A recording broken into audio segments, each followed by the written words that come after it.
ज्योति मौर्या का मनीष दुबे से जब से हो गया प्यार।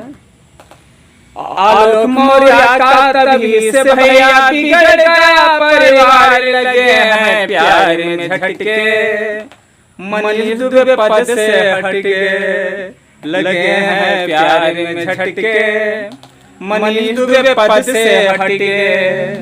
मनीष दुबे जी न पिए भैया अब ज्योति की बारी, मनीष दुबे जी हटके भैया अब ज्योति की बारी।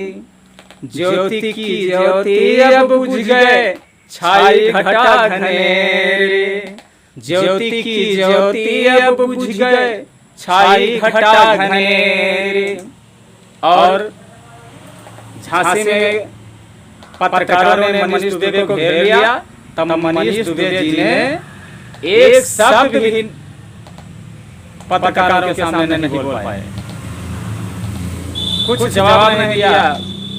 जबरदस्ती नहीं, जबरदस्ती नहीं, जबरदस्ती नहीं ऐसा कहते हुए अपनी गाड़ी में बैठ लिए, एक शब्द नहीं बोल पाए।